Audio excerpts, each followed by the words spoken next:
اللہ اللہ اللہ اللہ اللہ اللہ اللہ اللہ اللہ لا الہ الا ہو۔ بسم اللہ الرحمن الرحیم، الحمد للہ رب العالمین، والصلاة والسلام على سيد المرسلين وخاتم النبيين محمد وآله وأصحابه أجمعين، أما بعد فأعوذ بالله من الشيطان الرجيم.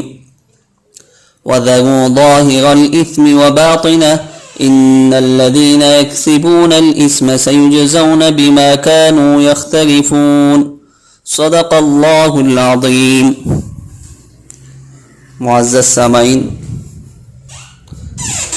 ہم آج آپ کے سامنے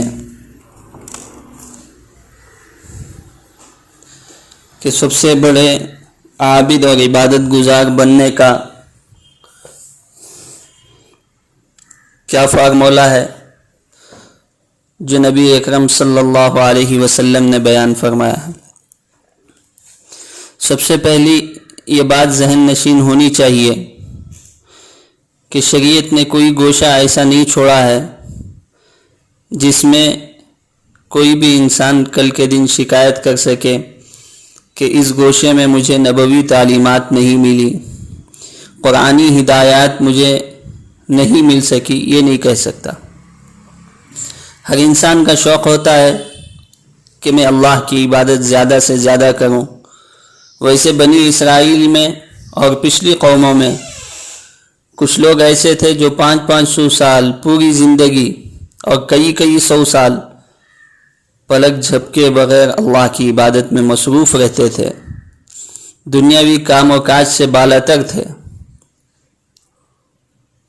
تو ہر ایک کے دل میں یہ داعیہ اور خواہش پیدا ہوتی ہے کہ میں بھی سب سے بڑا عابد بنوں، عبادت گزار بنوں۔ تو اس کے لیے جناب محمد رسول اللہ صلی اللہ علیہ وسلم نے امت کو سب سے بڑے عابد عبادت گزار بننے کا فارمولہ اور طریقہ کار بتایا ہے۔ اس سے پہلے قرآنی آیات میں اللہ نے فرمایا وَذَرُوا ظَاهِرَ الْإِثْمِ وَبَاطِنَهُ، کہ اللہ نے فرمایا کہ ظاہری گناہوں کو بھی چھوڑ دو اور باطنی گناہوں کو جو چھپے ہوئے ہیں۔ ظاہر مطلب جھوٹ بولنا، چوری کرنا، شراب کا پینا، یہ سب ظاہری گناہ ہے، آدمی کو معلوم ہو جاتا ہے۔ باطنی گناہ کیا ہے؟ دل میں حسد کا پیدا ہونا، کینے کا دل میں ہونا، بدنظری کرنا۔ بدنظری ایسا گناہ ہے کہ کسی کو پتہ بھی نہیں چلتا، آدمی اپنے حلیے میں اور اپنی شکل میں برقرار رہتے ہوئے بدنظری کر لیتا ہے، جس کی وجہ سے ایمان کا نور پھیکا پڑ جاتا ہے۔ اب جو طریقہ کار، جو فارمولہ ہے آپ علیہ السلام نے جو بیان فرمایا ہے عابد بننے کا، یہ ظاہری اور باطنی گناہ اس راستے میں حارج ہیں، یعنی آدمی کو عبادت گزار بننے نہیں دیتے۔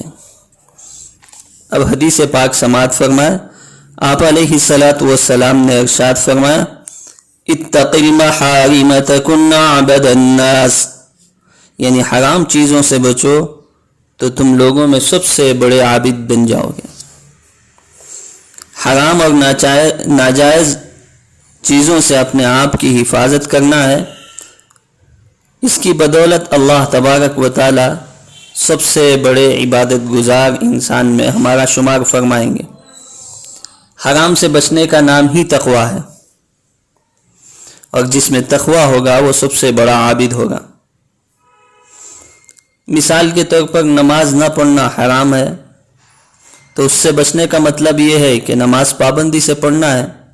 اور اسی طرح رمضان المبارک کا مہینہ آ جائے، عاقل ہے، بالغ ہے، تو روزہ نہ رکھنا حرام ہے، تو اس سے بچنے کا مطلب یہ ہے روزہ رکھا جائے۔ اور اسی طرح زکوٰۃ اور دیگر معاملات بھی ہیں۔ اور معاشرے کی عمومی بیماریوں میں سے جھوٹ بولنا ہے، جھوٹ بولنا حرام ہے، تو آپ علیہ السلام نے فرمایا اس حرام سے بچو یعنی سچ بولو، سچ بولنا بھی عبادت ہے. اور اسی طرح خیانت کرنا حرام ہے، تو آپ نے فرمایا اس حرام سے بچو، اس سے بچنے کی وجہ سے آدمی میں دیانت پیدا ہوگی، اور دیانت داری عبادت ہے. اور اسی طرح نامحرم پر نگاہ جما کر دیکھنا حرام ہے، آپ علیہ السلام نے فرمایا اس حرام سے بھی بچو یعنی نگاہ کو فوراً نیچی کر لو، جو عبادت ہے. لیکن عام طور سے آج کل بد نظری کا دور ہے، ہر طرف سوشل میڈیا میں ہو، پرنٹ میڈیا میں ہو، یا جہاں کہیں راستے سے گزر ہو، یہ گناہ بہت اہم ہے. اس سے اللہ تبارک و تعالی عبادت کی لذت عطا فرماتے ہیں، اور جو بد نظری کرتا ہے اللہ تبارک و تعالی اس سے عبادت کی لذت چھین لیتے ہیں. تو اس وجہ سے آدمی کو چاہیے ان گناہوں سے بچے. اور اسی طرح شراب پینا حرام ہے، تو اس سے بچے، اس کو چھوڑنے کی وجہ سے خدا کا خوف دل میں پیدا ہوگا، اور یہ ایک عبادت ہے. اور اسی طرح دیگر چیزیں ہیں، سینما دیکھنا حرام ہے تو اس کو نہ دیکھیں. اور سودی کاروبار آج کل اس کی وبا ایسی عام ہو گئی ہے. ایک حدیث پاک میں جناب محمد رسول اللہ صلی اللہ علیہ وسلم نے ارشاد فرمایا کہ کل قیامت کے قریب ایک زمانہ ایسا آئے گا سود میں آدمی ملوث نہ ہو تب بھی اس کے دھوئیں سے محفوظ نہیں ہوگا. یہ وہ زمانہ چل رہا.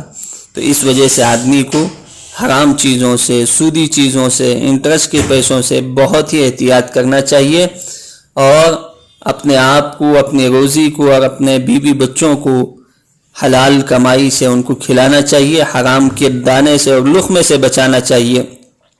جب انسان ظاہری گناہ بھی چھوڑے گا اور باطنی گناہ بھی چھوڑے گا تو اللہ تبارک و تعالی اسے دنیا کا سب سے بڑا عبادت گزار شخص بنا دیں گے. اللہ تعالیٰ سے دعا ہے کہ اللہ تبارک و تعالیٰ ظاہری باطنی گناہوں سے ہم تمام کو محفوظ فرمائے، اور اللہ کے ہاں سب سے بڑے عابد بننے کی اللہ ہم کو توفیق نصیب فرمائے، تقوی ہماری زندگیوں میں پیدا فرمائے. آمین. وآخر دعوانا ان الحمد للہ رب العالمین.